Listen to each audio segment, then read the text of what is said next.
Assalamualaikum warahmatullahi wabarakatuh.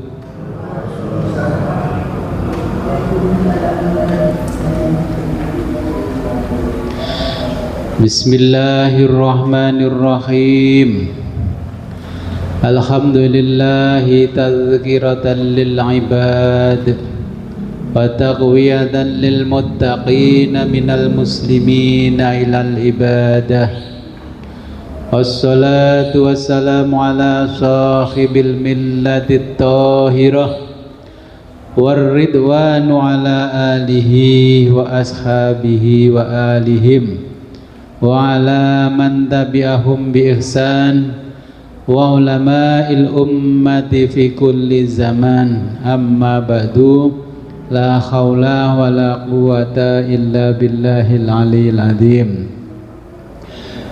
Alhamdulillah, pada malam hari ini kita diberikan kenikmatan yang sangat luar biasa oleh Allah, sehingga kita bisa kembali ngaji kitab Hadis Qudsi. Sebelum kita mulai pengajian ini, marilah kita berkirim Fatihah terlebih dulu kepada junjungan kita baginda Nabi besar Muhammad sallallahu alaihi wasallam, kepada keluarga beliau, kepada para sahabat, dan kepada mu'alif kitab Hadis Qudsi, yakni Al-Imam Al-Ghazali, dan kepada kedua orang tua kita. Semoga dengan berwasilah ini kita diberikan kemudahan oleh Allah Subhanahu wa taala dalam mempelajari kitab Hadis Qudsi.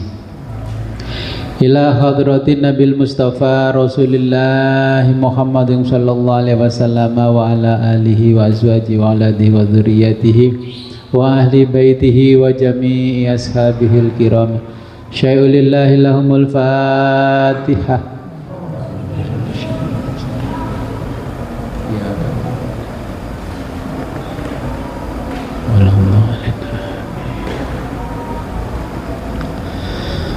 Wa thumma ila hadratil imami Abi Hamid Muhammad Al-Ghazali At-Tusi Asy-Syafi'i rahimahullahu ta'ala wa nafa'ana bihi wa bi ulumihi fid dharaini wa li walidayhi wa li masyayikhihi.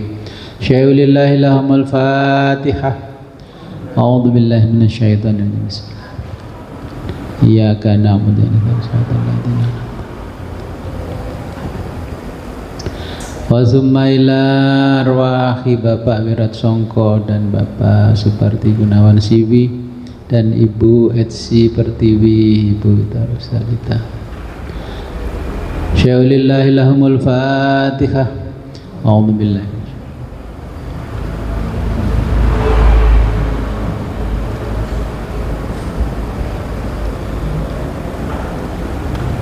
Wa thumma ila hadratina abaina wa ummahatina wa ajdatina wa jaddatina wa usulina wa furu'ina wa alal hadirina fi majlisina hadza. Al-Fatihah.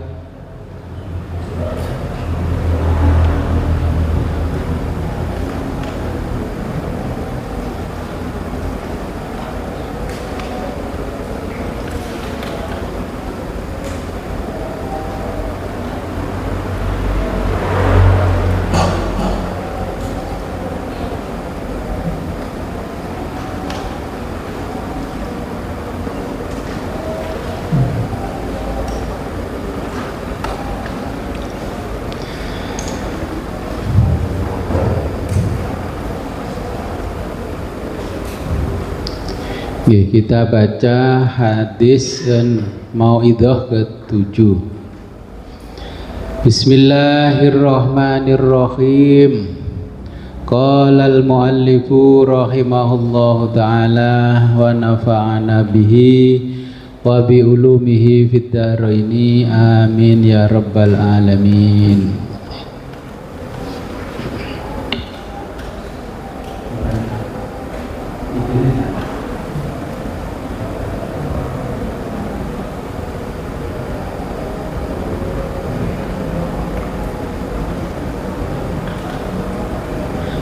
Bismillahirrahmanirrahim. Al mau'izatus sabi'atu, nasihat ketujuh.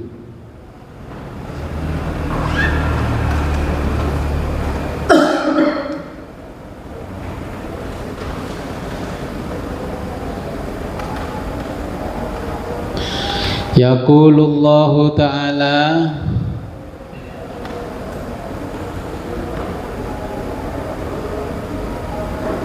berfirman Allah Ta'ala,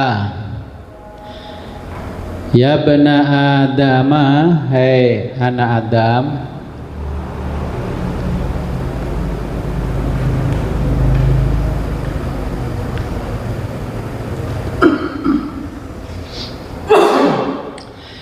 ya abidad dinar, wahai hamba mas batangan.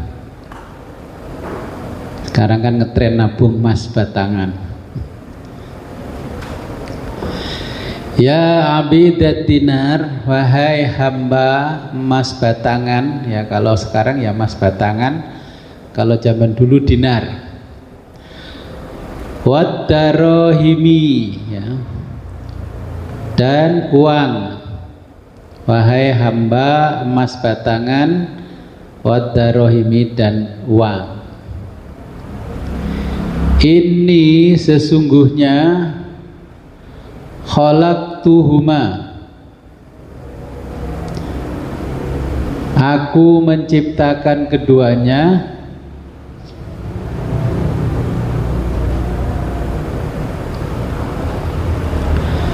lakum, untuk kalian,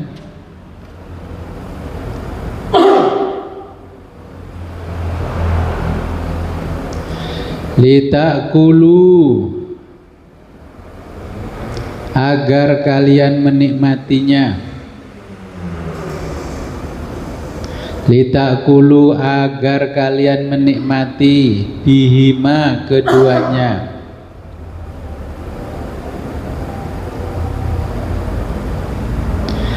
rizkiku,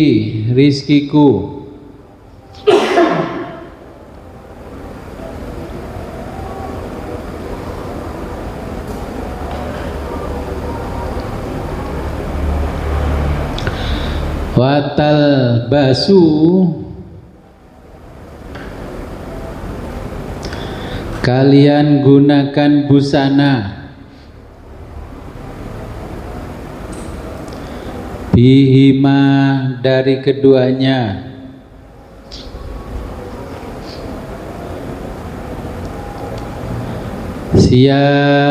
siabi, adalah busanaku,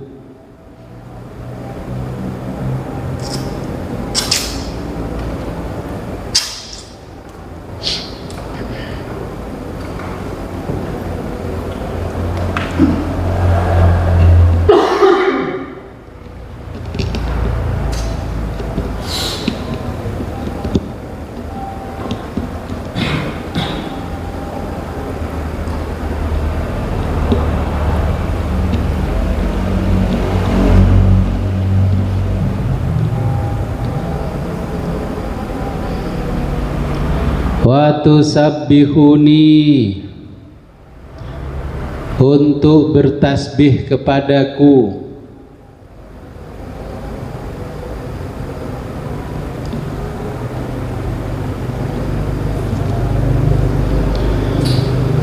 wa tuqaddisuni, untuk mensucikan aku,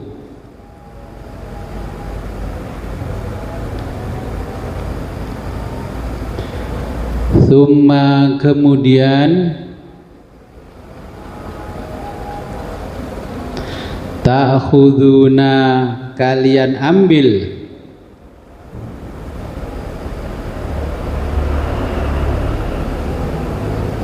kitabi, kitab suciku, wa taj'alunahu, lalu kalian campakkan, waro'akum, di belakang kalian,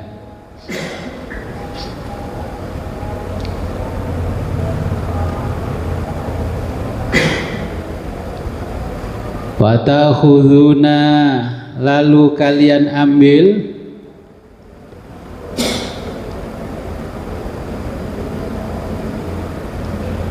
ad-dinaro emas batangan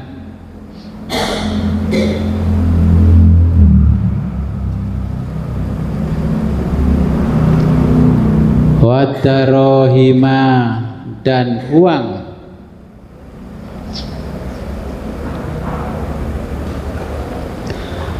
wa taj'alunaha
saya ulangi wa ta'khuduna lalu kalian ambil ad-dinaro emas batangan wa darohima dan uang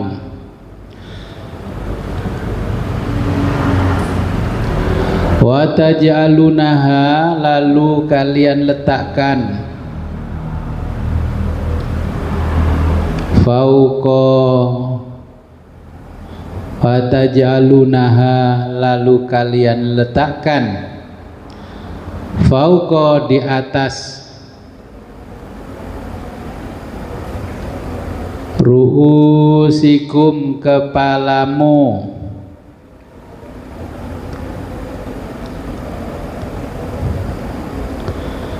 wa rafa'tum dan kalian tinggikan buyutakum rumah-rumahmu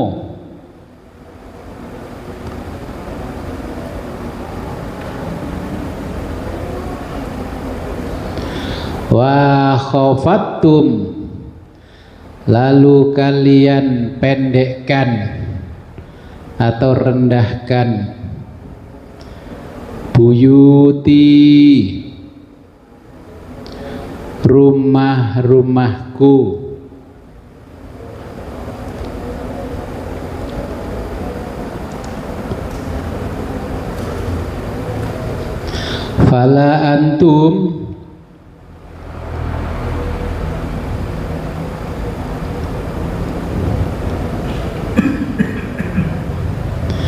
fala antum maka kalian itu bukan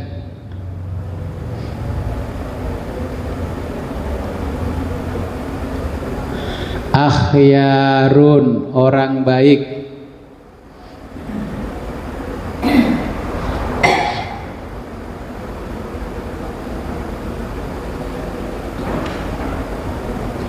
wala antum, dan kalian juga bukan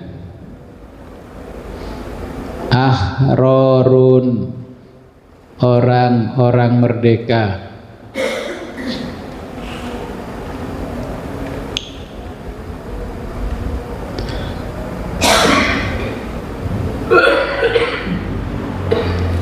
Antum, tapi kalian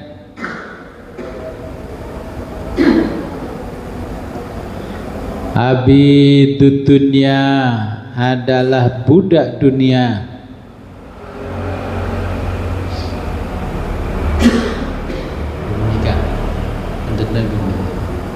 Pun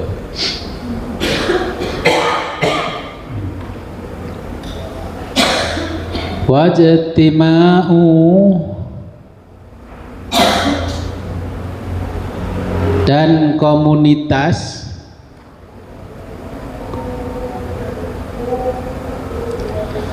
mislikum, seperti kalian,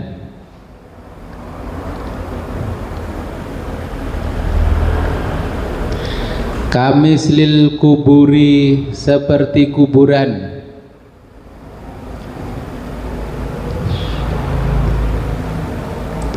al-majassosoti, dibangun mewah,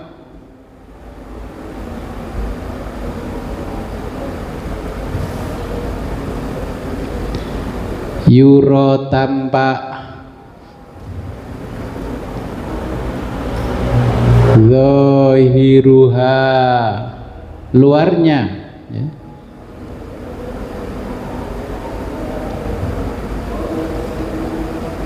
Yuro, tampak, zahiruha, mewah dari luarnya, malihan, tampak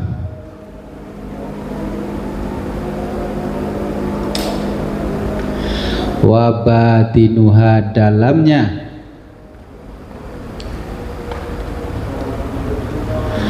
qabihan, jelek.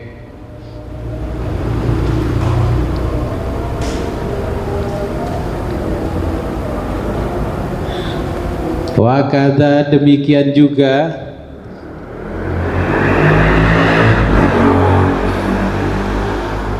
tuslihuna, kalian berbuat baik,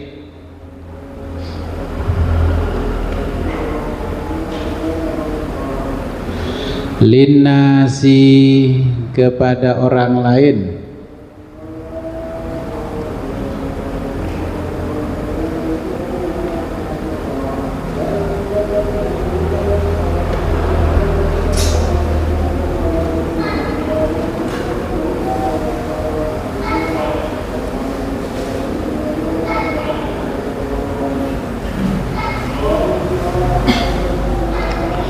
wa tuhibbuna, dan kalian mencintai, ilaihim, mereka,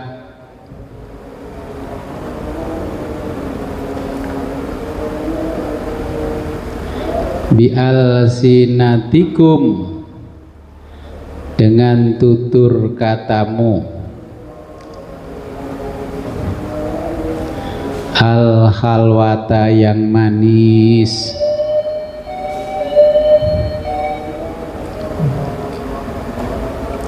wa af'alikum, dan perbuatanmu, al-jamilata, yang indah,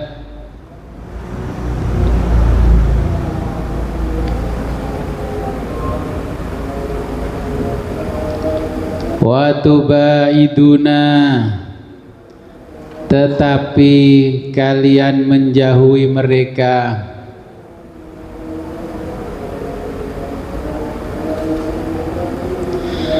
biqulubikum, dengan hati kalian, al-qasiyati, yang keras,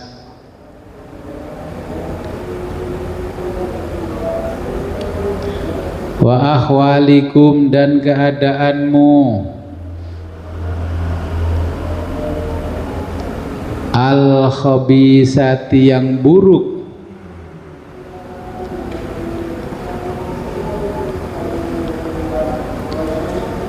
ya bena Adam, hei anak Adam,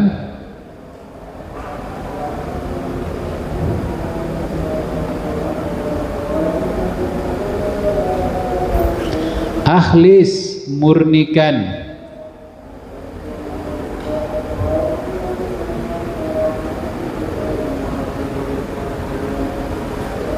amalaka amalmu, wa as'alni dan mintalah kepadaku,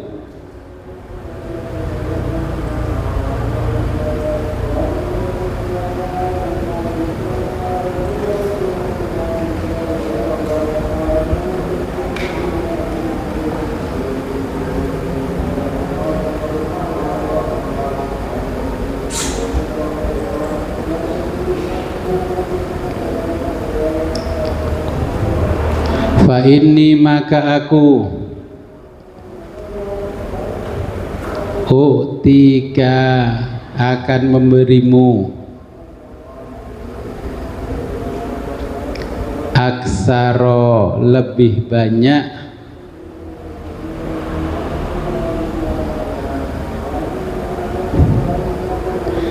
mimma dari segala sesuatu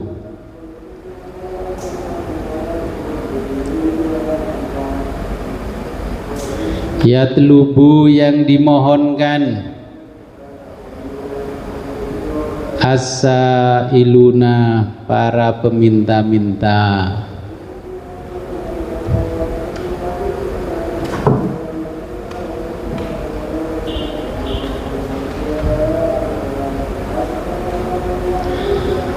Oke, saya jelaskan. Ini mauidhah ke-7. Oke, sekarang di zaman sekarang ya apa yang dinasihatkan Allah ini kayaknya memang betul-betul terjadi. Orang sekarang menghambanya pada batangan emas dan mata uang, jumlahnya uang.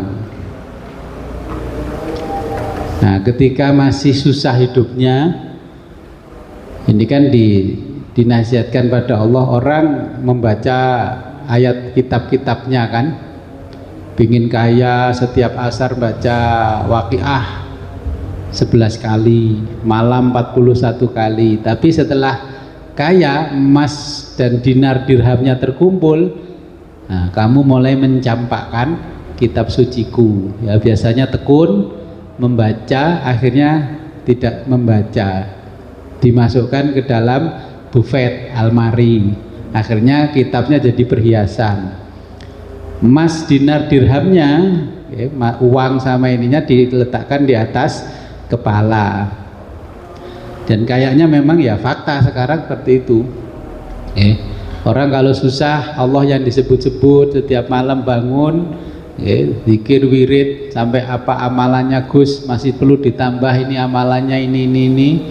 Nah, tapi ketika sudah makmur, mas picis dunya bondonya sudah lengkap, nah, kitab suciku mulai engkau campakkan.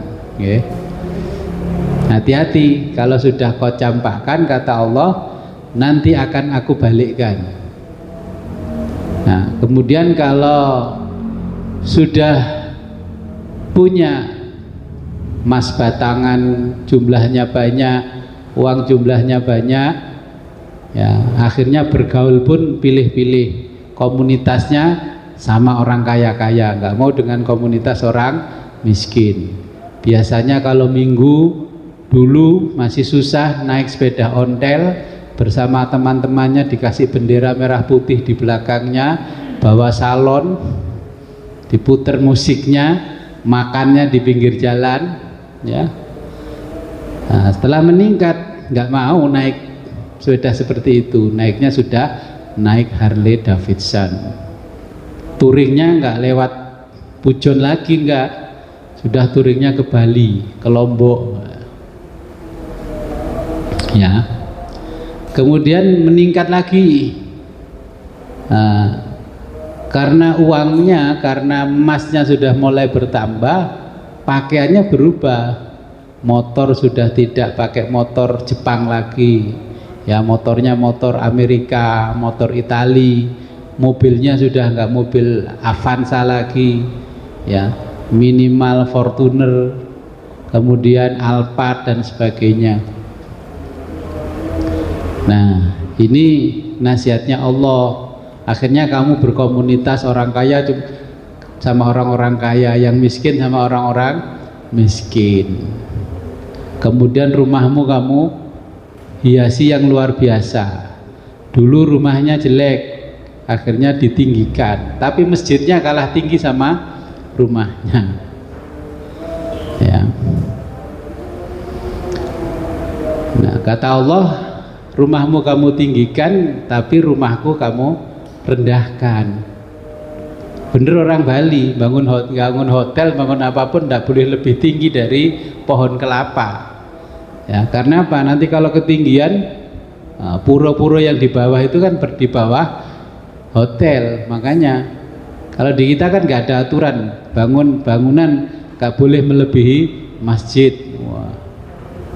Apalagi di Jakarta, saya nginep di hotel apartemen aja sudah di lantai 100. Itu kalau ada gempa jatuh ya gepeng.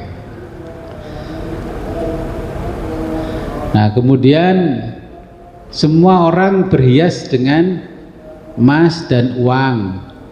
Dulu belum kaya, wajahnya agak kehitam-hitaman.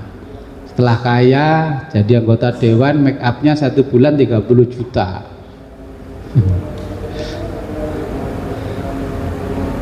Hal seperti itu kan sudah terjadi di zaman sekarang. Kalau ngomong orang-orang itu manis, ya, sambil tangannya begini-begini. Kalau perempuan tangannya kerincing-kerincing. Nah, akhirnya memang betul kata Allah, perempuan-perempuan yang pakai perhiasan luar biasa, dulu masih miskin, lengan bajunya ini panjang sampai pergelangan tangan. Lama-lama makin ke atas, makin ke atas. Karena apa? Tujuannya dirham dinarnya supaya kelihatan orang. Bagaimana amalmu bisa murni, kata Allah. Padahal semua perhiasan yang kamu pakai baju dan sebagainya, ya pada dasarnya semua itu adalah perhiasanku, bajuku. Semuanya juga dari tanah digali.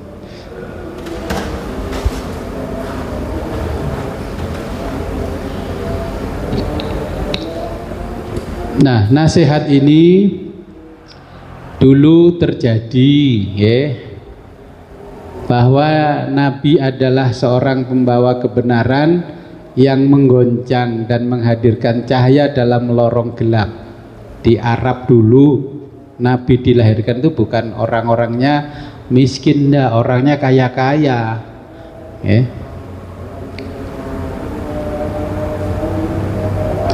Nah, tetapi kondisi kehidupan pada waktu itu sangat jumut. Tahu jumut?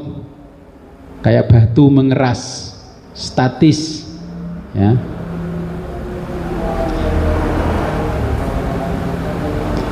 Kemudian seperti Nabi Musa, ya, Nabi Musa berdiri tegak melawan absolutisme Fir'aun, ya, Nabi Musa ini melawan Fir'aun.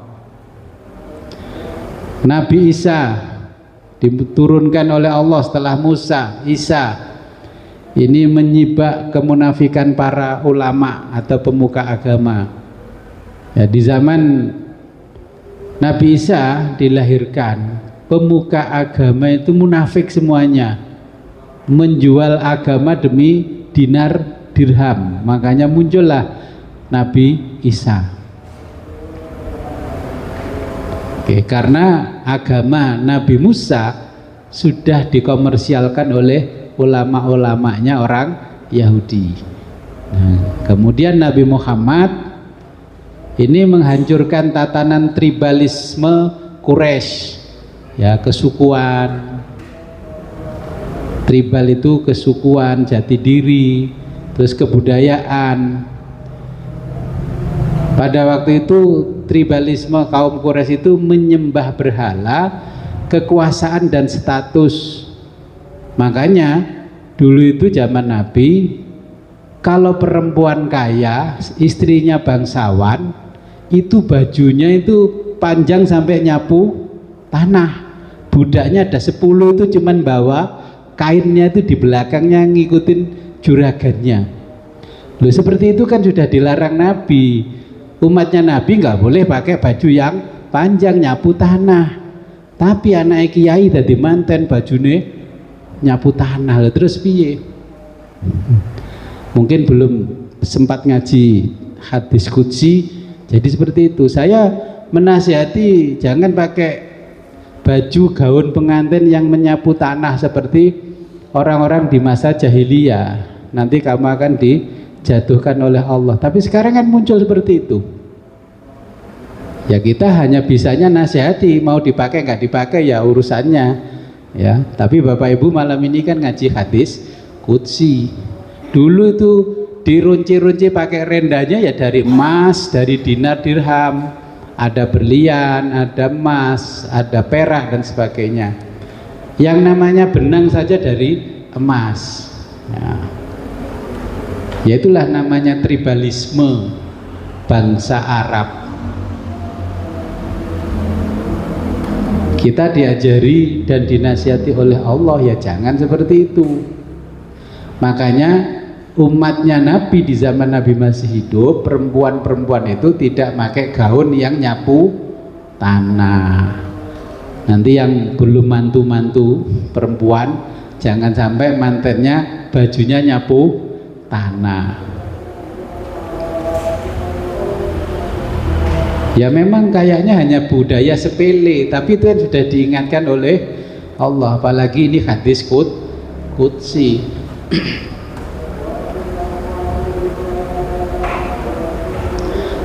Nah, di dalam nasihat ketujuh ini Nabi Musa, Nabi Isa, dan Nabi Muhammad bukan birokrat ilahi yang membentuk lembaga. Ya, dia hanya seorang nabi. Ya. Mereka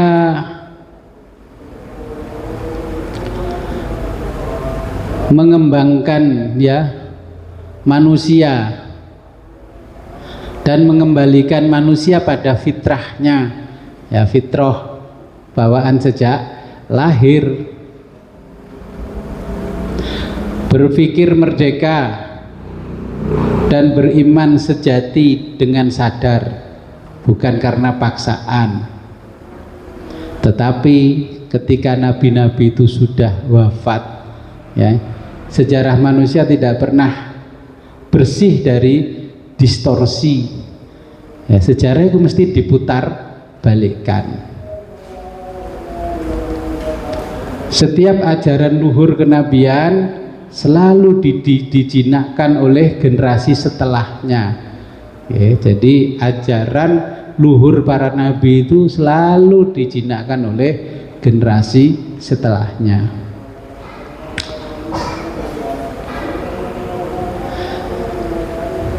Semula agama itu merupakan seruan pembebasan, ya, berubah menjadi sistem yang mengekang. Agama ini akhirnya jadi sistem yang mengekang.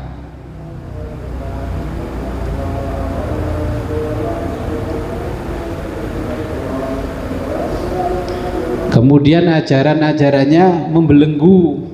Karena apa? Ya emas.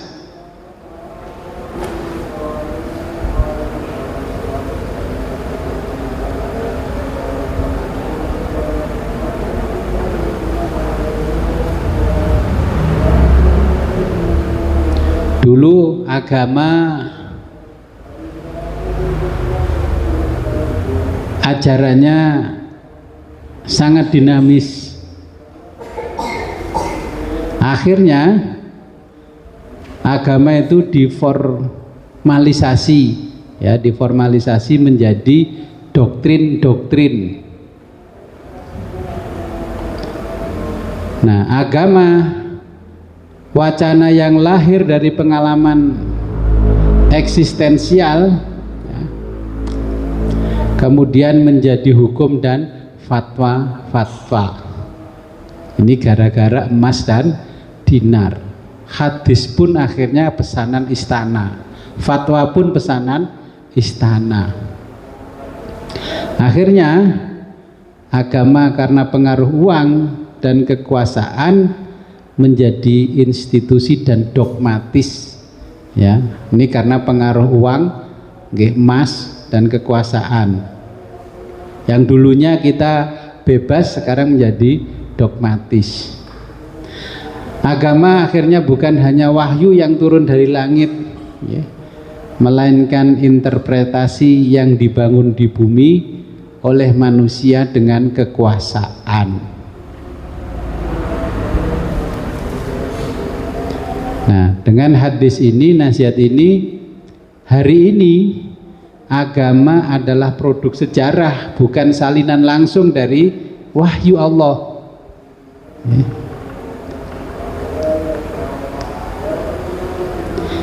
Agama ini hasil penafsiran dari kompromi budaya, pertarungan kekuasaan, dan ketakutan yang dikemas dengan jubah-jubah yang sakral. Dulu itu wudhu itu cuman airnya segini itu cukup. Gara-gara kekuasaan, wudhu itu kalau nggak segini dengan basah nggak sah. Zaman Nabi itu pakai air cuman segenggam ini, basuh kepala ini sudah cukup. Sekarang harus pakai ini pakai itu, ya. Nah, ini akhirnya karena apa? Karena kekuasaan.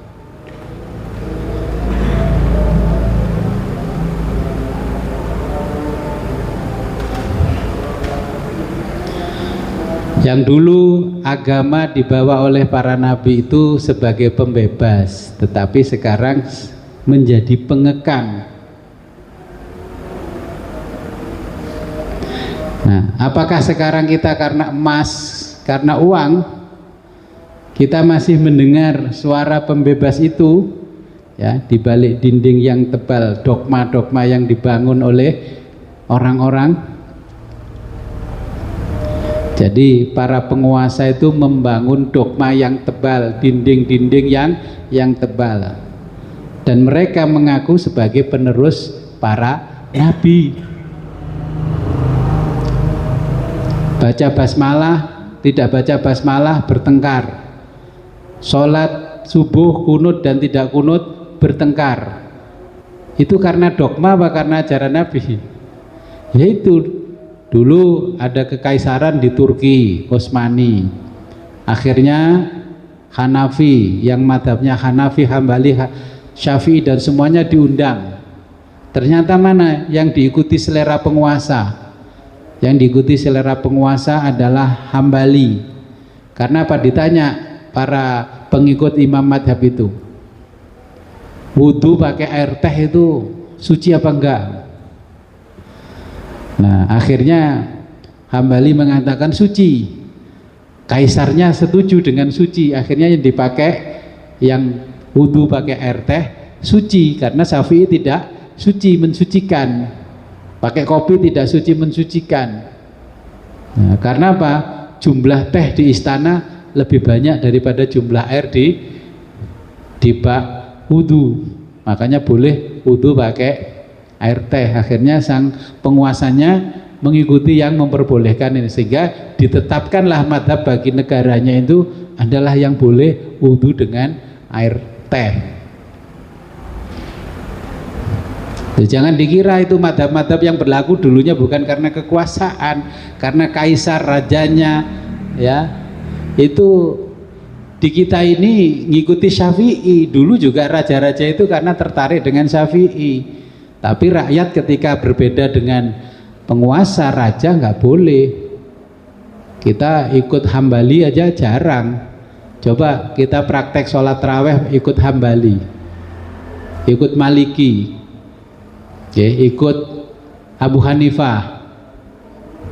Ya sekali-kali lah di masjid itu 2 rakaat 4 kali salam. Kira-kira dicap beda enggak? Padahal tidak ada bedanya antara yang 8 rakaat sama yang 20. Itu karena produk-produk agama itu sudah menjadi formalisasi, tidak diberi kebebasan. Kamu kalau nggak seragam sama saya berarti bukan golonganku, kamu sesat. Nah, ini kan sudah dijinakkan oleh generasi sesudahnya dan dinasihati oleh Allah. Agama pun dinilai seperti emas, seperti dirham.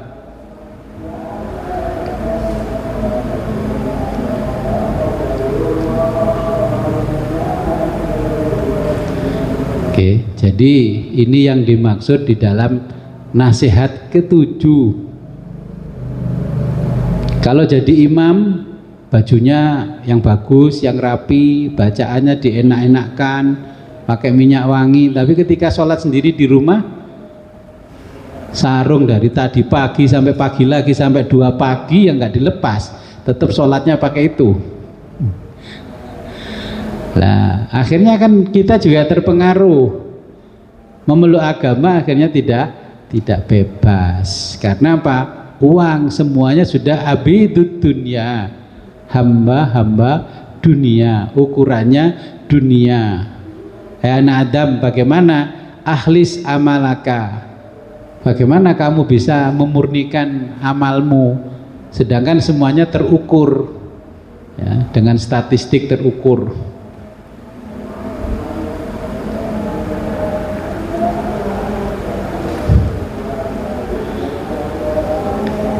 Oke, ada pertanyaan sebelum saya lanjut? Oke, silakan. Assalamualaikum warahmatullahi wabarakatuh. Yes.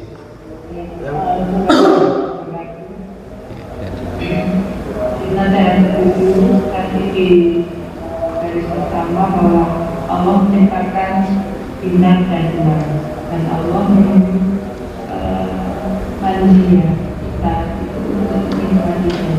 Yang dibangun Allah khusus nikmatinya itu kan bagaimana? Sementara tadi di penjelasan kita tidak disarankan untuk bikin rumah, kemudian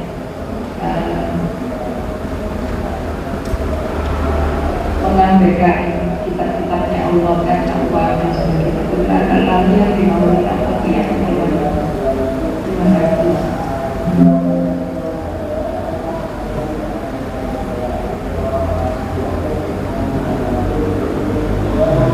Yang dimau Allah bagaimana? Ya simple, dulu kalau masih miskin rajin zikir, rajin wiridan, rajin ibadah ya, kata kuncinya. Tetapi setelah zikir wirid ibadahnya itu menghasilkan dunia ya, kemustajahabahnya diberi, bisa mengumpulkan banyak emas, banyak uang, akhirnya zikir wiridnya tidak dijalankan lagi. Bangun rumah tinggi tapi bangun masjid cuman sederhana. Kalau dulu ulama dulu rumahnya sederhana, masjidnya yang mewah. Tapi sekarang kita masuk ke pesantren-pesantren, rumahnya mewah-mewah ya. Saya malah rumahnya mewah nggak bangun masjid. Seharusnya kan, nah tetapi maunya Allah, kalau kamu sudah kaya maka kamu juga harus meninggikan rumahnya Allah. Contohnya apa? Nah, saya membangun tempat ibadah namanya masjid di tempat lain. Kalau di sini saya memang nggak mau bangun karena di sini sensitif. Saya bangun di tempat lain dengan yang mewah. Walaupun tidak membangun dari awal, kita menyumbangkan segala sesuatunya supaya rumah Allah itu menjadi tinggi. Nggak punya sound system, kita belikan sound system. Saya ngaji di tempat lain, ngaji speakernya nggak memenuhi standar bagi saya, sudah saya bawa sendiri. Saya wakafkan untuk anak-anak yang ngaji. Jadi itu saya juga ikut meninggikan rumah-rumah Allah. Ini ada 200 anak yang ngaji. Ya saya tidak menarik biaya sedikit pun, bahkan semuanya kita biayai untuk pengajian itu supaya rumah Allah juga menjadi tinggi karena kita. Nah, kita punya uang, nggak usah minta anak-anak yang ikut ngaji urunan terus beli sound system, nggak. Ya kita aja yang sudah diberikan mas picis dunia bondo sama Allah yang berlebih, kita datang dengan membawa peralatan sendiri.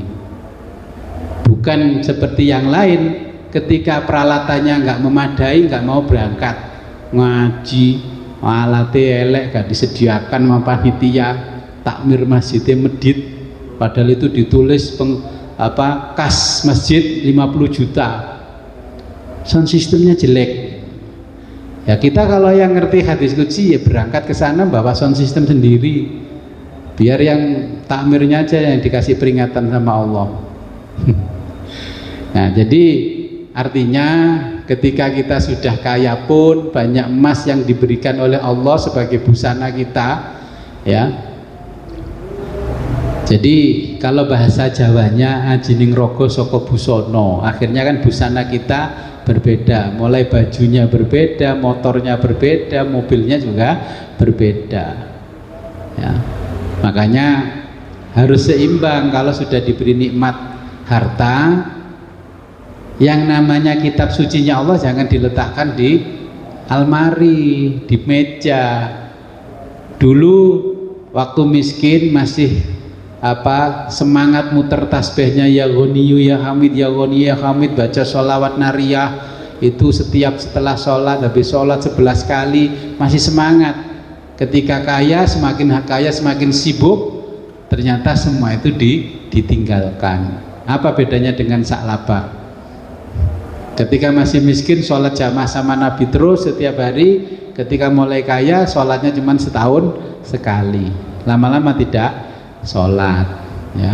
Giliran ditarik sumbangan panitia pembangunan masjid, ngasihnya cuma 500.000 ke bawah, padahal naik mobilnya Alphard itu gajinya sopir sudah 5 juta. Nah, setiap hari. Makanya seperti saya tidak tertarik beli Alphard karena belum bisa bayar sopir. Kalau nyopir sendiri dipikir saya malah sopirnya walaupun yang punya, karena umumnya punya Alphard itu bawa sopir. Oke. Jadi ketika sudah diberi kemakmuran oleh Allah, kitab sucinya jangan ditinggalkan. Dulu pada waktu masih miskin, contohnya ini kita contohkan saja. Dulu pada waktu dikejar-kejar Menteri BRI, setiap minggu ikut ngaji saya. Ini fakta. Kenapa ya orang ini kok sregep ngaji setiap minggu? Apapun kegiatan saya pengajian diikuti. Lama-lama saya ketemu Menteri BRI, ditanya, Gus, ikut ngaji di jenengan atau si Ait? Iya, kenapa? Itu kalau saya cari ke rumah nggak ketemu, ini nggak ketemu, nggak taunya di Gus. Saya mau masuk ke rumahnya penjenengan sungkan banyak orang. Loh, tapi setelah lunas utangnya di BRI, ya nggak pernah ngaji sampai hari ini. Nah itu yang dimaksud oleh Allah dengan hadis ini, ya, hadis qudsi ini. Bapak Ibu juga harus sama. Ketika masih hidupnya susah, mendekatkan diri kepada Allah luar biasa. Ketika kaya, ya sak kobre, sak sempatnya. Ya. Ya kalau bisa ya sama, makin kaya makin banyak ibadah. Kalau makin kaya Bapak Ibu makin sibuk, artinya belum kaya. Karena apa? Saya membaca buku The Theory of Leisure yang ditulis oleh orang Amerika, teori kebebasan waktu.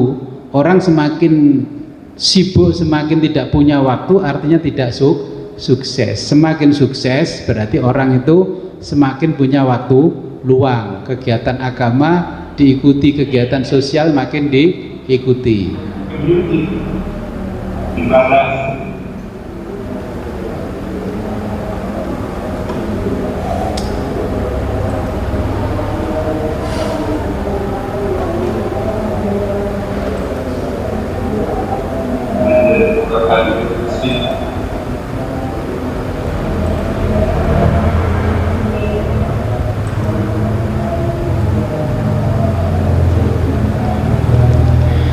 Oke, jadi simpelnya begini, kan kebanyakan orang ketika susah, saya survei ke makam-makam, orang itu kuat tirakat di makam, tapi setelah sukses tidak lagi kembali ke makam-makam, ziarah sudah nggak pernah, ya.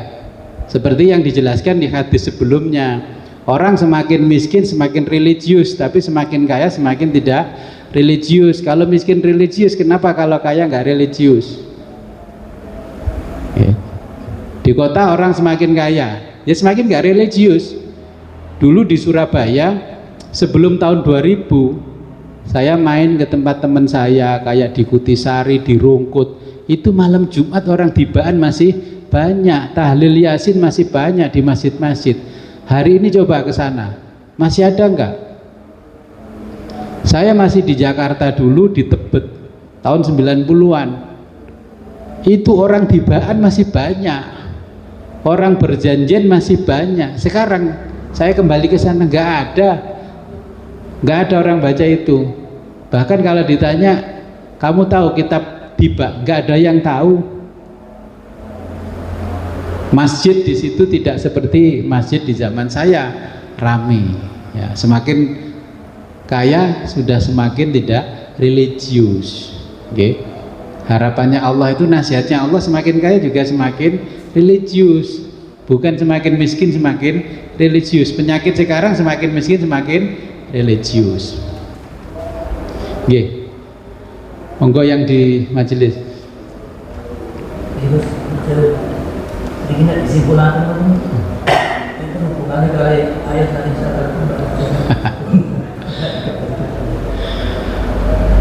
yang ini pada itu tinggal ya kan sudah dijelaskan Allah di hadis ini, kamu itu persis orang membangun makam, makamnya saja mewah, dari luar tampaknya mewah tapi di dalamnya sudah habis, nggak ada jasad yang di dalam kubur, nggak ada. Lihat itu makam-makam yang mewah-mewah, memang di dalamnya masih utuh, kan ya habis. Fir'aun saja habis. Kadang-kadang ya saya agak prihatin, ini makamnya ulama tertentu luar biasa mewah, dikasih kembang ronce-ronce macam-macam. Yang makamnya Nabi dan para sahabat itu loh sederhana. Akhirnya apa? Kita ini disindir oleh Allah, dinasihati, kamu tuh jangan seperti makam yang dibangun mewah, di atasnya, di dalamnya jelek, banyak belatung. Ya, kita itu jangan kelihatan agamis tapi nggak pernah melaksanakan perintah agama. Kan sekarang banyak itu, semua orang kan berjilbab semua, mana yang sholat? Ya nggak ada, purel aja jilbaban. Loh, kalau nggak percaya, ayo saya ajak. Kok tahu Gus? Ya survei. Makanya orang nyanyi-nyanyi itu saya buktikan di mana sih tempatnya orang ini nyanyi. Oh ini. Iya. Ya faktanya ini, kalau mau buka bersama, apa sholat maghrib? Ya nggak ada yang sholat maghrib. Kemarin aja saya diundang teman mau buka bersama, cari musola nggak ada, cari masjid nggak ada. Warungnya tulisannya warung kaji, dijak warung kaji jenenge tok, brandingnya ternyata. Nah, jadi ini menjelaskan seperti ayat Quran, la in syakartum la azidannakum wa la in kafartum inna adzabi lasyadid. Kan sama. Kalau saya bicara di majelis ini, orang ketika masih miskin ngajinya luar biasa tekun, setelah kaya gak pernah ngaji lagi, jatuh miskin lagi, kesini lagi. Kan tahu wajah-wajah yang begitu di sini. Apal toh? Gak perlu saya jelaskan. Ya apal. Jenengan yang istiqomah nggak saya jelaskan, istiqomah. Apalagi itu pengikut saya sudah ribuan. Yang istiqomah sama enggak itu kelihatan, ya. Makanya kita dinasihati oleh Allah di dalam hadis qudsi ini, jangan menjadi hamba dinar dan dirham. Gus mohon maaf nggak bisa ikut, masih ada pertemuan acara ini Gus. Lah kan sudah dijadwal 1 bulan, contohnya ngaji Ahad keempat, itu kan sudah dijadwal Ahad keempat. Seharusnya kalau orang yang cerdas, apapun yang terjadi acara Ahad keempat harus digeser, karena acara itu jadwalnya duluan yang Ahad keempat, kan begitu. Kecuali ibunya sakit di rumah sakit, Gus mohon maaf orang tua saya sakit di rumah sakit, kan sudah beda urusannya. Lalu sudah kita jadwal per minggu keempat sudah rutin, malah lamaran minggu keempat. Yang ngomong lamarannya setelah minggu atau sebelum minggu, karena saya ngaji sudah dijadwal rutin. Ini berjalan setiap tahun. Oh, saya bukannya membodohkan orang lain, enggak, tapi kalau memang kita cerdas, sudah dijadwalkan ya berarti ya sudah itu jadwalnya. Kayak kereta api itu loh, sudah jadwalnya bapak ibu telat ya wis ditinggal. Karena ngaji bersama saya kan tidak seperti naik kereta api berbayar, nggak getun toh kalau nggak ngaji, ya nggak getun. Coba kalau seperti naik pesawat, wah nggak tepat waktu ditinggal, malah gremeng gini. Pesawat sama kereta itu kalau kita yang telat ditinggal, coba kalau dia yang telat, hanya mohon maaf saja karena ada alasan operasional. Jadi itu nasihatnya Allah, melarat dan kaya harus tetap sama, ibadahnya sama, bukan menghamba pada dunia, tetap menghamba kepada Allah. Oke, kita lanjutkan saja ke hadis berikutnya.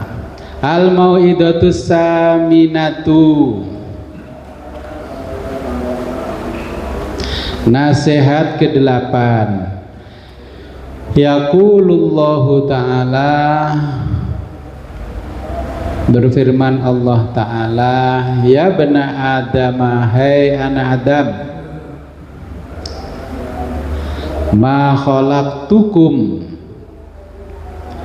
tidaklah aku ciptakan kalian abasa dengan main-main.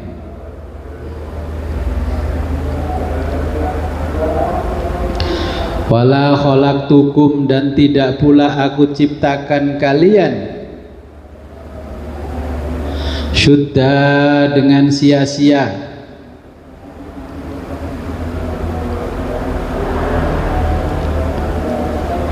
Wa ma ana, tidaklah aku bighafilin, lalai.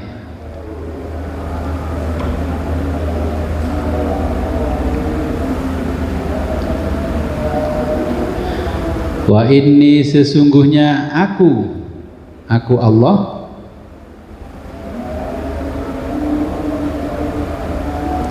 bikum, terhadap kalian,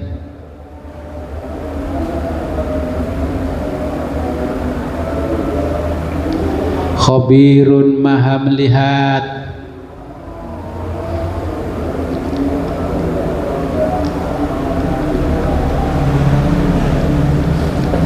Walan tanalu, tidak akan kalian bisa meraih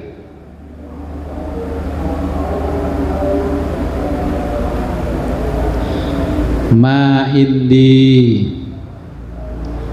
segala sesuatu, indi, yang ada di sisiku,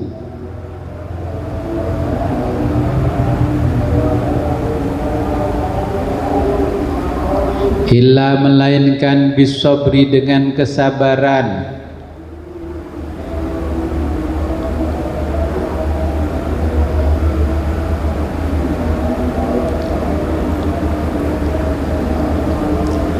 alama, terhadap apa,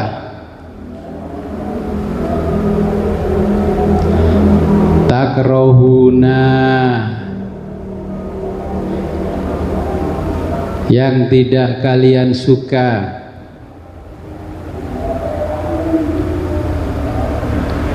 firidoi, dalam meraih keridhoanku.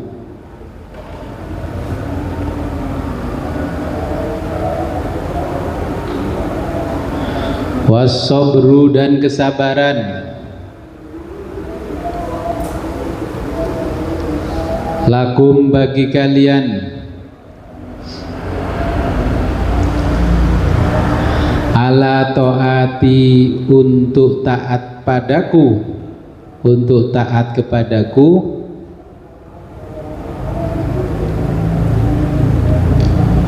aisaru itu lebih mudah,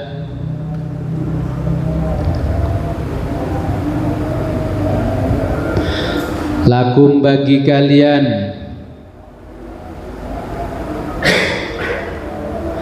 minas sobri daripada sabar,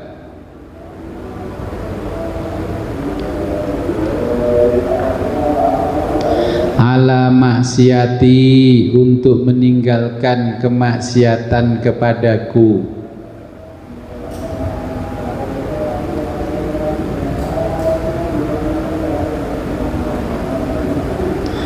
wa tarku dzambi dan meninggalkan dosa,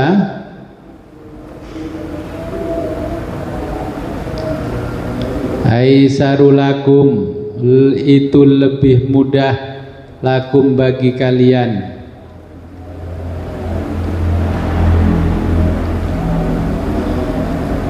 min iktidari daripada ampunanku,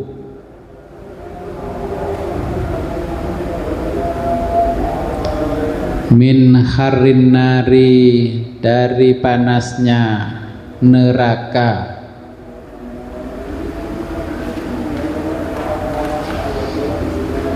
wa adzabud dunya dan siksa dunia,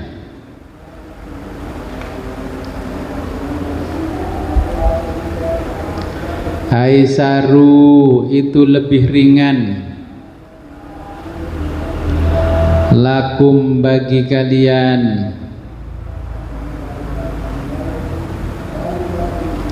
min azabil akhirati dibanding azabi siksa al akhirati akhirat.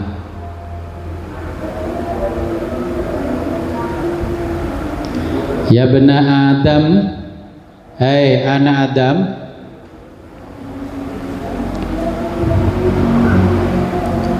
kullukum kalian semua, dzallun tersesat,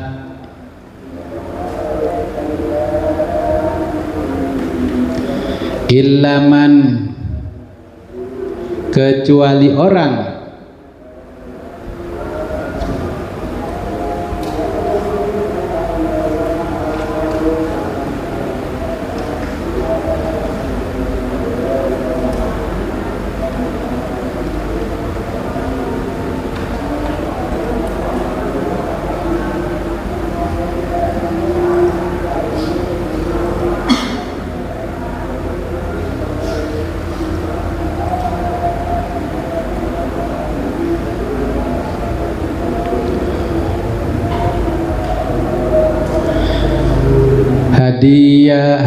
hadaituhu yang aku beri hidayah,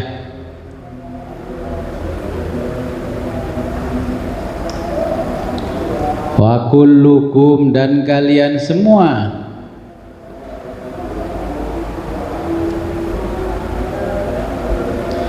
musiun berbuat keburukan, illaman itu dirubah ya, man bukan min,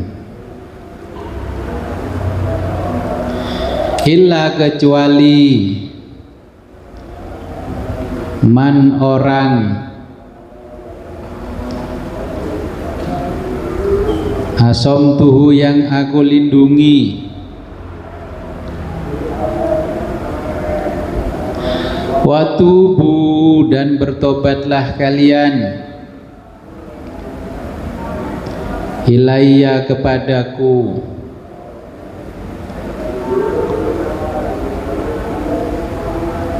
arhamukum niscaya aku mengasihi kalian,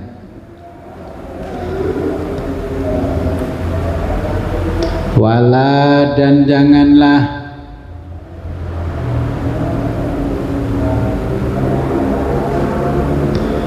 tahtiku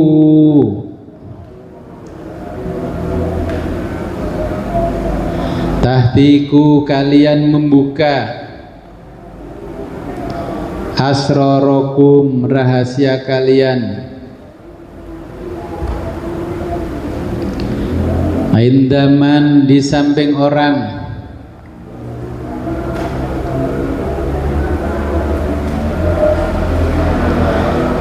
la yahfa yang tidak membuka alaihi rahasia alaihi dia sirrukum rahasia kalian. Okay. Nah ini dilanjutkan oleh Allah. Jadi aku menciptakan kalian itu tidak main-main. Walaupun menciptakan yang namanya nyamuk itu juga tidak main-main. Karena nyamuk, ada orang yang kaya karena nyamuk. Apa? Bos pabrik obat nyamuk. Ada yang orang kaya karena nyamuk, yaitu dokter. Ketika bapak ibu kena penyakit yang digigit nyamuk, yang kaya siapa? Ya dokter. Itu barokahnya nyamuk. Aedes aegypti, ya kena DB. Nah kata Allah, kamu tidak akan mendapatkan apa-apa. Kamu kejar kemana-mana pun juga tidak akan kamu peroleh.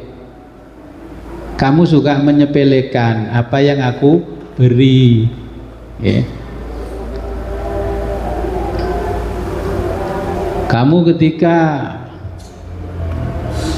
dalam keadaan yang masih hina, kamu selalu mendekat kepadaku. Tapi ketika kamu sudah mulia di hadapan manusia, kamu meninggalkan aku.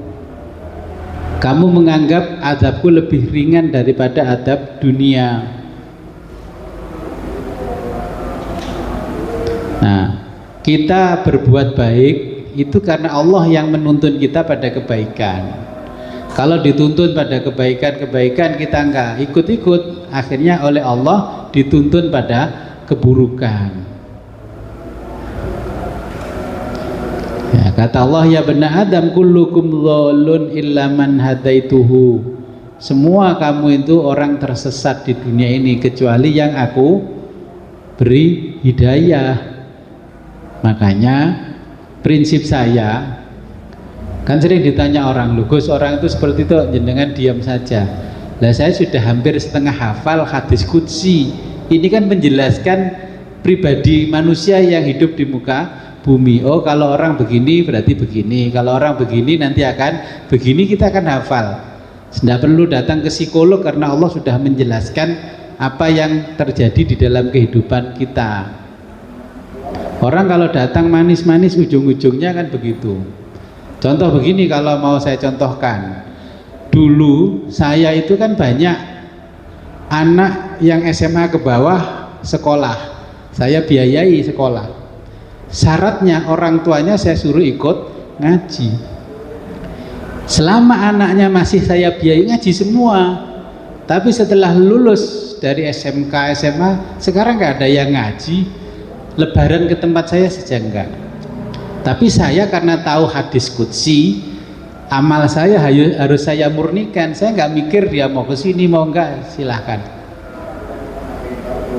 Bahkan ketemu saya makan di satu tempat sama istri, ya cuman datangi Gus, monggo salaman ya kak.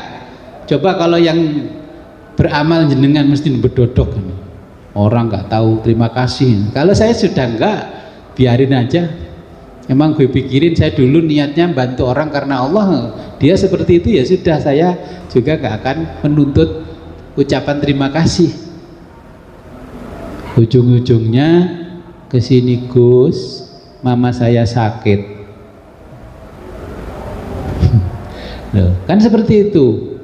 Setelah sembuh ya balik lagi, namanya manusia. Allah mengatakan aku menciptakan kamu itu nggak main-main, ya. Kamu sih hidupnya yang main-main. Jadi seperti itu, ya. Nah, para nabi adalah pembebas dari dogma kekuasaan, ya, bukan penjaga pagar kekuasaan supaya kita tidak terjerat.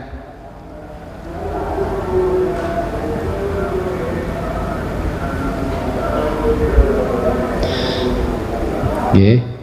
Tidak ada yang lebih menakutkan bagi kita kekuasaan manusia, ya. Nah, kekuasaan manusia itu yang takut kekuasaan itu pada orang-orang yang membebaskan manusia.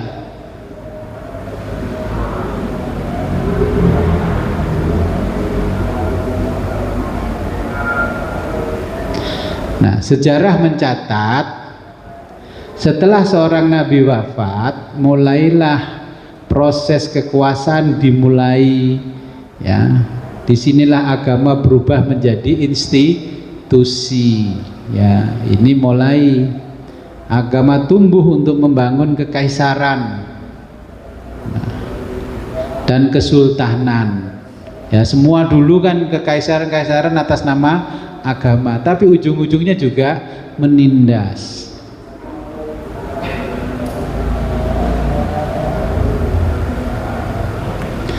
Dulu ajaran agama itu sederhana sekali, ya. Tidak berbelit-belit. Nah, ajaran agama berubah menjadi kredo, harus ditaati secara mutlak. Jika tidak, seseorang akan dikucilkan di tengah-tengah kehidupan manusia, disesatkan, disiksa, bahkan dibakar hidup. Zaman dulu kan begitu. Ada orang yang nyeleneh seperti Al-Khalaj, dibunuh. Di Jawa ada Syekh Siti Jenar, ya dibunuh. Ya untung sekarang kalau ada orang yang nyeleneh nggak dibunuh, paling dipanggil MUI gitu aja kan.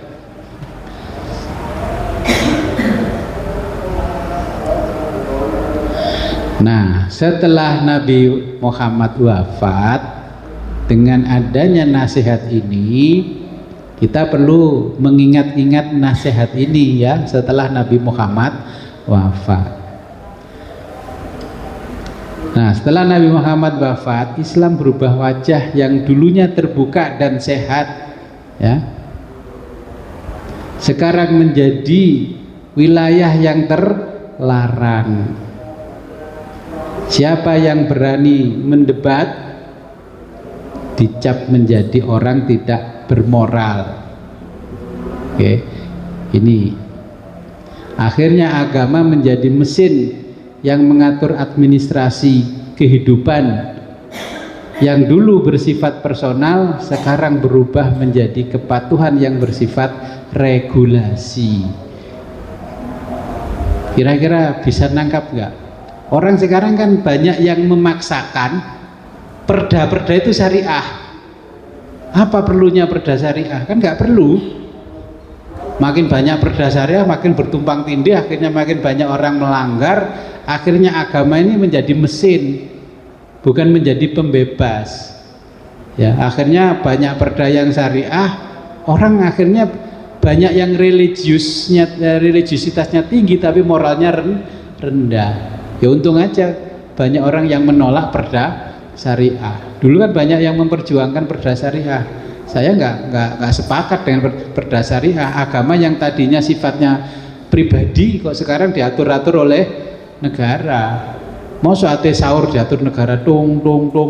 Sudah sahur belum? Didatangi ke rumah-rumah. Sudah buka belum? Kan gitu. Akhirnya sampai hubungan biologis juga tanya, kamu 1 bulan berapa kali hubungan? Ya kan perda syariah.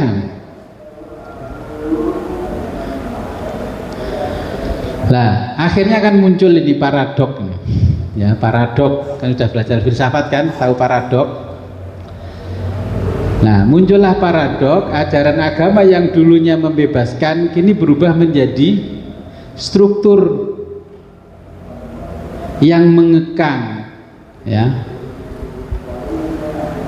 Alih-alih kekuasaan yang mengaku membebaskan manusia, justru membangun tembok tebal yang memisahkan manusia dari kebenaran. Ya, setiap ajaran luhur para nabi setelah masuk pada kekuasaan berangsur kehilangan vitalitasnya dan dibungkam. Contohnya dulu ditanya, Quran makhluk atau bukan? Quran makhluk atau bukan? Yang ngomong bukan dibunuh. Nah, dulu, sekarang kan sudah enggak.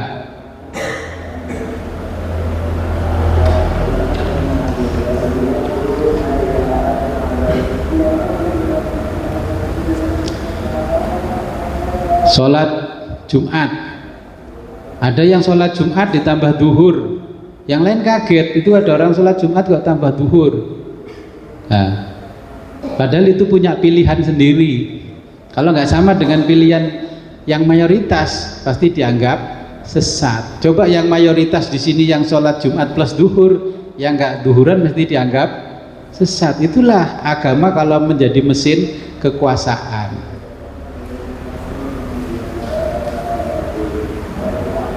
Akhirnya agama yang kita anut sekarang bukan agama langit, melainkan pemikiran-pemikiran manusia yang dalam kekuasaan. Kalau pemikiran manusia berarti itu agama atau budaya? Ya buktinya di dalam agama Yahudi pecah aliran banyak, agama Kristen juga pecah banyak, di Islam juga kan banyak pecahnya aliran-aliran dan madhabnya. Jadi yang kita pelajari kalau mengikuti hadis ini bukan agama Tuhan lagi, tapi tentang Tuhan. Orang Mu'tazilah mendefinisikan Tuhan berbeda dengan Ahlu Sunnah. Ya, Ahlu Sunnah berbeda lagi dengan Jabariyah dan sebagainya. Wong Tuhannya sama, terus didefinisikan saling berbeda pendapat, akhirnya saling membunuh. Lah itulah agama akhirnya tidak membebaskan, malah membuat jurang-jurang dan tembok-tembok yang tebal. Makanya kata Allah, modelmu begitu itu tidak malah menjadikan kamu bertakwa. Itulah nasihatnya Allah. Oke, ngaji hadis qudsi makin terbuka, jangan makin terkekang. Ada sholat nanti nggak sendakep, wah itu sesat itu. Enggak, berarti kan ngopinya kurang jauh.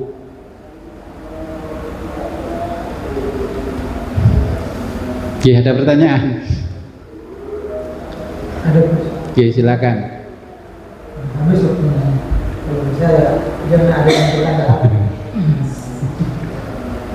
Dari kalimat min harri nasi wa adzabihi.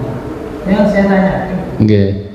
Jadi siksaan Allah pedihnya di neraka dan azabnya di dunia. Berarti sudah lepas dari dosa. Karena sudah dihukum. Iya. Hukuman di dunia diterima, nanti di akhirat juga diterima. Sama dengan begini, kalau bapak ibu itu korupsi, terus kan ketahuan tuh korupsinya, terus uang korupsinya dikembalikan, itu kan tidak menghentikan proses pidananya karena sudah melakukan korupsi. Lah ketika mau ada orang yang mengajak korupsi, ya ditolak supaya tidak jatuh pidananya. Ya. Terus saya lanjutkan. Seumpama ada orang yang pernah berbuat salah sama saya. Ya. Kemudian minta maaf. Terus saya jawab ini. Memang saya dengan hati lapang terbuka memberikan maaf. Tapi ada sanksinya sesuai dengan aturannya Allah. Apa sanksinya? Denda. Dan kamu harus dipenjara. Baru saya memaafkan. Ini sudah konsepnya apa? Orang yang bersalah, siksa dulu masuk neraka. Baru katanya Allah kembali sama saya sudah dalam yang bersih. Apa seperti itu? Iya, nasihat di Mauidhah ke-8 itu begini. Kamu jangan ngotot. Kita harus rendah hati, tidak boleh memaksakan tafsirmu sendiri. Itu kan tafsirnya sendiri. Ya, gak boleh. Wong yang jadi sutradara itu Allah, kita kan sama-sama pemain. Makanya Allah mengatakan kalau aku berkehendak semuanya akan jadi Islam. Tapi karena aku nggak berkehendak, nah itu kan paradok. Lah Allah saja nggak berkehendak, kenapa nyuruh Nabi dan Rasul untuk mendakwahkan agamanya? Itu. Tapi kan di situ paradoksnya, kita kan yang ada di panggung itu kan tergantung sutradara yang di belakang layar. Lo sutradara aja memaafkan, masa kamu punya syarat seperti itu? Nah sanksinya gitu loh. Jadi nasihat yang diberikan Allah pada hadis ke-8 adalah kita harus rendah hati, tidak boleh memaksakan tafsir kita pada orang lain. Kalau memaafkan ya memaafkan tanpa syarat, ya. Jangan dibui dulu baru saya maafkan. Nah, tidak lagi menyesatkan yang berbeda dengan kita. Jadi kita setelah ngaji ini tidak boleh menyesatkan orang yang berbeda dengan kita. Tidak lagi menjadikan segala sebagai alat, ya, kekuasaan. Agama tidak boleh menjadi alat kekuasaan. Agama yang kita pelajari, yang kita dalami ini sebagai sumber kedalaman spiritual kita, ya. Kita tidak lagi takut kehilangan iman karena mempertanyakan dogma-dogma agama. Oke, nggak apa-apa. Kita nggak boleh memaksakan tafsir. Kan sekarang banyak kan orang itu yang memaksakan tafsir. Kalau nggak ikut seperti kami, bid'ah. Nah, itu kan memaksakan tafsir. Kalau seperti itu masuk neraka. Nah, memang yang menentukan itu para aktor, bukan sutradara. Oh, ini dinasihati Allah, kullukum man hajarahum. Jadi kalian menyapa orang-orang yang menjauhi kalian. Jadi akhirnya orang itu kan menjauhi agama karena kita yang membawa agama tidak bisa bijak dalam menyampaikan segala sesuatu. Okay.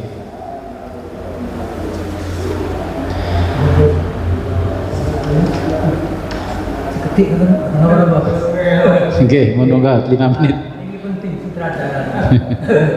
Sutradara ini pun dalam sebenarnya sutradara. Hubungan dengan budaya. Kenapa Allah itu memilih manusia dipilih, ada yang diberi hidayah dan ada yang sehingga dengan ini tentu bagi kita semua ini tidak perlu berdoa dulu karena kita diberi hidayah. Lalu bagaimana dengan orang yang tidak?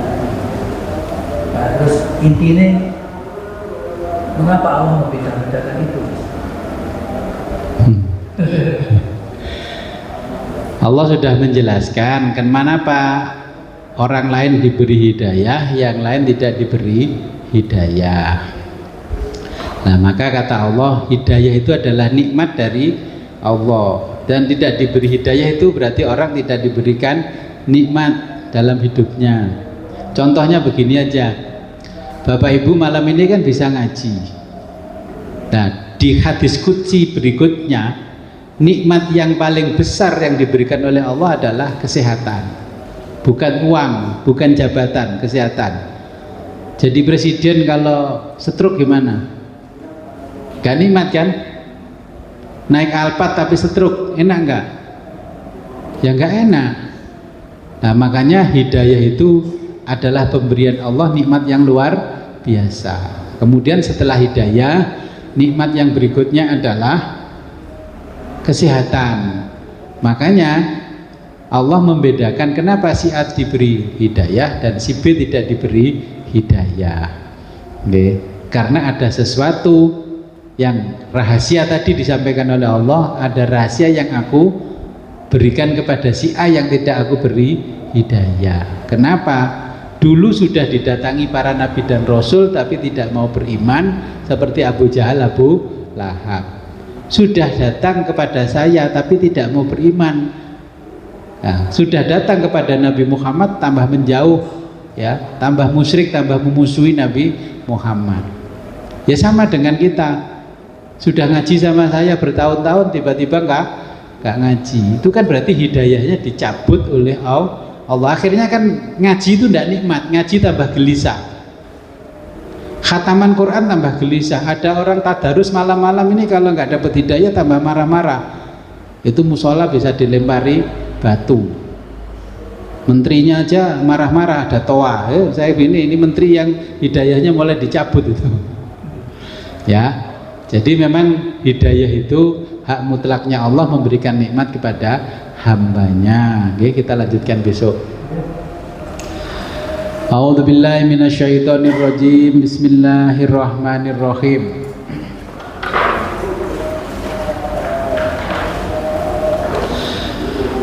Bismillahirrahmanirrahim. Allahumma salli wa sallim ala sayyidina Muhammadin fil awwalina wal akhirin wa barik wa sallim wa radhiyallahu ta'ala an sadatina sahabi sayyidina Rasulillah ajma'in. Amin ya Allah ya rabbal alamin. Allahumma ighfir li ummati sayyidina Muhammad. Allahumma arham ummata sayyidina Muhammad. Allahumma astur ummata sayyidina Muhammad. Allahumma jibir ummata sayyidina Muhammad. Allahumma aslih ummata sayyidina Muhammad. Allahumma afi sayyidina Muhammad. Allahumma afad ummata sayyidina Muhammad. Allahumma anfa'na bima 'allamtana wa 'allimna ma yanfa'una wa zidna 'ilman wa yaqina walhamdulillahi ala kulli hal wa na'udzu billahi min kulli hali ahlin nar. Rabbana taqabbal minna innaka antas samiul alim wa tub 'alaina innaka antat tawwabur rahim. Allahumma hdina siratal mustaqim. Allahumma hdina siratal mustaqim. Allahumma hdina siratal mustaqim. Siratal ladzina an'amta 'alaihim minan nabiyyina wasiddiqin washuhada'i wassolihin wa hasuna ulaika rafiqa wa dzalikal fadlu minallahi wa kafa billahi alima. Allahumma ya syahidan ghaira ghaibin wa ya qariban ghaira ba'id wa ya ghaliban ghaira maqlibin ij'al min amrina ya Allah farja wa makhraja ya sarikhal mustaskhirin wa ya ghiyasal mustaghisin innaka ta'lamu ma kana wa khalana wa la yakhfa 'alaika syai'un min umurina. Allahumma ja'al awala majlisina hadza salahan wa awsatu falahan wa rahmatan wa ni'matan wa maghfiratan bi rahmatika arhamar rahimin. Rabbana atina fid dunya hasanah wa fil akhirati hasanah wa qina adzabannar wa shalli wa sallim ala jamil anbiya wal mursalin walhamdulillahi rabbil alamin. Al-Fatihah. A'udzu billahi minasyaitonir rajim. Bismillahirrahmanirrahim. Waladhdallin amin. Akhirul kalam ihdinas siratal mustaqim wa billahi taufiq wal hidayah wa ridwanina. Assalamualaikum warahmatullahi wabarakatuh.